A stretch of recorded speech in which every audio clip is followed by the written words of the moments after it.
Assalamualaikum warahmatullahi wabarakatuh. Berjumpa kembali dengan Mimin di sini di channel Shihab Universe.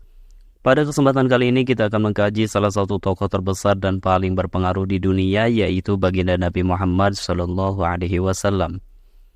Penyematan gelar tokoh terbesar dan tokoh paling berpengaruh di dunia ini bukan hanya diakui oleh umat muslim, tetapi juga diakui oleh seluruh sejarawan, budayawan, dan tokoh-tokoh terkenal dunia seperti Mahatma Gandhi, Alphonse de Lamartine, John William Draper, dan lain-lain.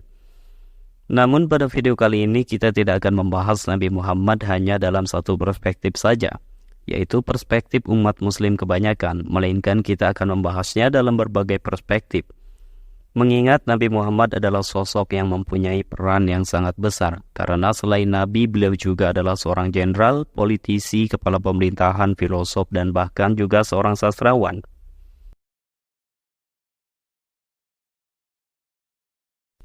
Kita mulai dari perspektif yang pertama, yaitu secara dogmatis Nabi Muhammad bukanlah pendiri agama Islam.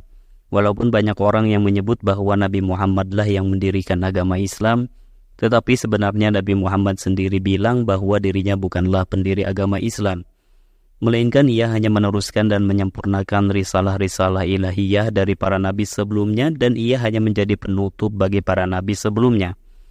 Jadi kalau ada orang yang bilang bahwa Nabi Muhammad adalah pendiri agama Islam, mungkin ia melihat dari sudut pandang sosiologis atau sudut pandang historis.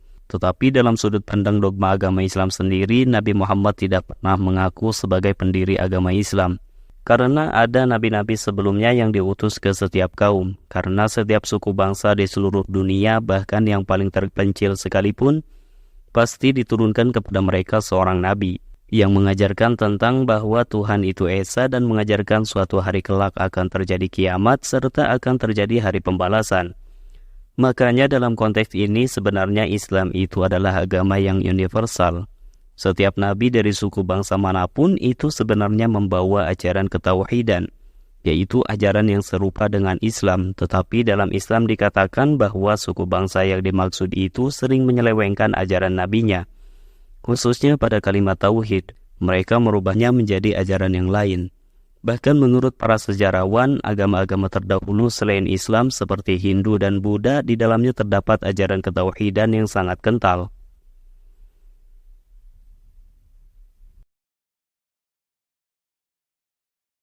Adapun perspektif yang kedua, secara historis dan teosofis, Nabi Muhammad secara tidak langsung telah mendirikan 3 agama sekaligus, yaitu agama Druze, agama Baha'i, dan agama Sikh. Perlu saya tekankan, di sini kita tidak sedang memakai perspektif Islam, namun menggunakan perspektif historis dan teosofis. 3 agama tadi yang saya sebutkan lahir karena perjalanan sejarah Islam. Jika kita runut, akan kita temukan garis benang merahnya. Nabi Muhammad memiliki ajaran yang kemudian dikenal dengan agama Islam. Setelah Nabi wafat, agama Islam terpecah belah menjadi beberapa sekte atau aliran, seperti Syiah, Mu'tazilah, Sunni, Khawarij, dan lain-lain. Aliran Syiah terpecah menjadi banyak aliran, di antaranya adalah aliran Syiah Ismailiyah. Dari aliran Syiah Ismailiyah lahir sebuah aliran ekstrim bernama aliran Fatimiyah. Kemudian dari aliran Fatimiyah inilah lahir sebuah agama baru, yaitu agama Druze. Kenapa dikatakan agama baru? Bukankah ia termasuk bagian dari Islam? Secara historis mungkin saja iya, karena agama Druze lahir dari perjalanan sejarah agama Islam. Namun dari segi fondasi ketuhanan sudah sangat melenceng dari ajaran Islam. Agama Druze mempertuhankan Al-Hakim. Tentu saja hal ini sangat bertolak belakang dengan Islam, karena bagi Islam hanya Allah semata Tuhan yang berhak disembah. Kemudian 2 agama yang lain, yaitu agama Baha'i dan agama Sikh, ini juga sebenarnya adalah kelanjutan dari ajaran Nabi Muhammad. Tetapi ceritanya kita harus melibatkan seseorang bernama Ibnul Arabi. Pada tahun 1200-an muncul seseorang ulama dari Spanyol, namanya adalah Muhyiddin Ibnul Arabi. Dia adalah seorang yang menggabungkan aliran filsafat dan tasawuf. Salah satu konsep filsafat tasawuf paling terkenal yang ia gagas adalah konsep wahdatul wujud, atau sering kita kenal dengan manunggaling kaula Gusti, yaitu bersatunya seorang hamba dengan sang pencipta. Kita balik lagi ke Ibnul Arabi. Dia adalah seseorang yang mempunyai pengaruh yang sangat besar, khususnya untuk orang-orang Syiah, setidaknya dalam 2 sudut pandang. Sudut pandang pertama menurut Ibnul Arabi bahwa Tuhan itu esa tetapi tidak bisa dijangkau oleh manusia. Tuhan yang kita kenal dengan pikiran kita sejatinya adalah Tuhan palsu, karena kita tidak mungkin bisa memikirkan Tuhan. Tuhan yang asli ada di suatu tempat yang tidak bisa dijangkau oleh manusia, namun sebaliknya Tuhan mampu menjangkau seluruh manusia tanpa terkecuali. Gagasan ini kemudian menyebar ke seluruh Asia, khususnya di Iran dan di India. Di Iran sendiri gagasan ini menjadi dasar pijakan dari ajaran Bahaullah atau yang kita kenal sekarang dengan agama Bahai. Secara historis agama Bahai ini lahir dari latar belakang Islam, karena di dalam agama tersebut ada yang namanya sholat, juga ada zikir-zikir. Dan agama Bahai juga menggunakan atribut-atribut keagamaan yang serupa dengan Islam.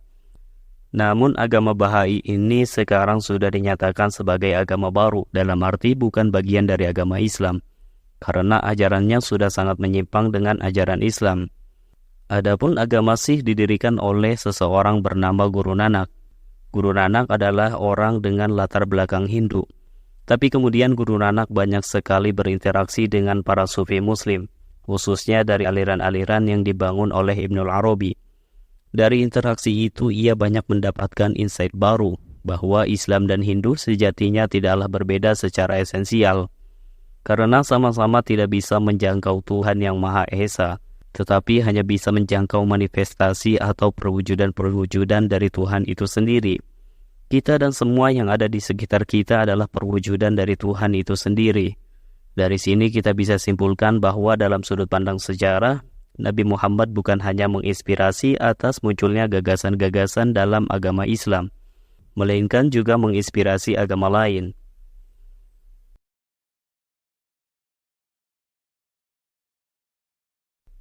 Perspektif ketiga, bila dilihat dalam kacamata politik, Nabi Muhammad adalah salah satu negarawan paling sukses di dunia, karena beliau mendirikan suatu negara yang benar-benar dimulai dari nol, bahkan dari suatu tempat yang antah berantah. Kemudian Nabi Muhammad menjadi inspirasi dari didirikannya ratusan negara di seluruh dunia. Bahkan negara-negara kerajaan, kesultanan, dan imperium terbesar di dunia banyak yang mencatut namanya dan menganggap bahwa imperiumnya itu didirikan sebagai perpanjangan tangan dari negara Islam yang didirikan oleh Nabi Muhammad. Sejarah membuktikan bahwa Nabi Muhammad mendirikan sebuah negara bernama Madinah, namun tak lama negara tersebut terpecah belah, dan sebagian negara pecahan tersebut semuanya mengklaim sebagai penerus Nabi Muhammad. Kita mulai dari dinasti Umayyah, kemudian dinasti Abbasiyah, kemudian Utsmani. Di belakangnya ada begitu banyak dinasti dan kerajaan-kerajaan. Bahkan kerajaan-kerajaan di Nusantara juga termasuk di dalamnya.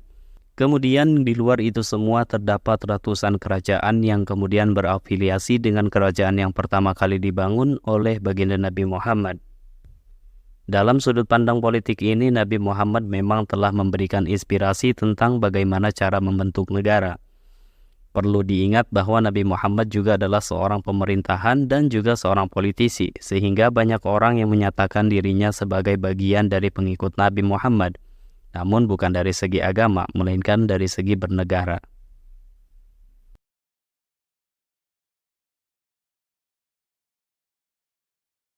Adapun perspektif keempat secara akademis, Nabi Muhammad adalah seseorang yang kata-katanya paling banyak dikutip oleh orang-orang di seluruh dunia.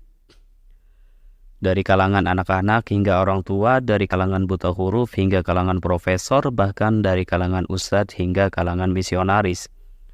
Dalam sudut pandang akademis mengharuskan kepada setiap insan akademisi untuk berpikir secara ateis. Berangkat dari hal itu, maka Al-Quran dalam hal ini bukanlah wahyu, melainkan perkataan Nabi Muhammad. Begitupun juga dengan hadis. Dengan demikian, Nabi Muhammad benar-benar manusia tak terkalahkan sebagai orang yang paling banyak dikutip kata-katanya di seluruh dunia. Tak terhitung berapa banyak jumlah buku, jurnal, artikel, bahkan buku sehari-hari pun selalu mengutip perkataan Nabi Muhammad, baik itu Al-Quran maupun Al-Hadis. Namun sebaliknya, yang paling unik dari baginda Nabi Muhammad SAW, sebagaimana yang ditulis oleh Thomas Carlyle, bahwa Nabi Muhammad tidak pernah mengutip kata-kata dari siapapun.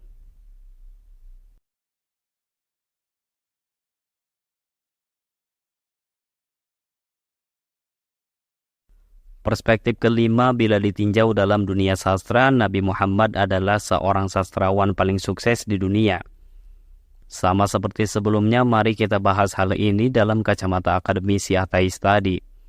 Jika Tuhan itu tidak ada, maka wahyu pun tidak ada, dan Al-Quran yang ada saat ini adalah murni perkataan Nabi Muhammad. Jika demikian, maka Nabi Muhammad adalah seorang sastrawan terbesar dalam sejarah manusia, karena beliau adalah satu-satunya sastrawan yang gaya bahasanya dijadikan standar baku bagi bahasa Arab. Di Arab sendiri ada begitu banyak penutur bahasa dengan berbagai dialek dan bahkan kosakata yang berbeda-beda di setiap daerahnya. Bahkan bukan hanya di Arab, di sebagian negara termasuk Indonesia terdapat kosakata baku yang diserap dari bahasa Arab. Seperti kata derajat, berkah, kabar, masalah, mungkin, rezeki, soal, dan lain-lain. Bahkan para budayawan beranggapan bahwa seluruh bahasa di dunia terdistorsi kecuali bahasa Arab.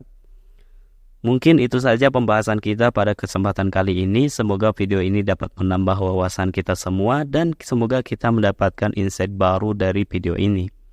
Terima kasih telah menonton. Sampai jumpa di lain waktu. Wassalamualaikum warahmatullahi wabarakatuh.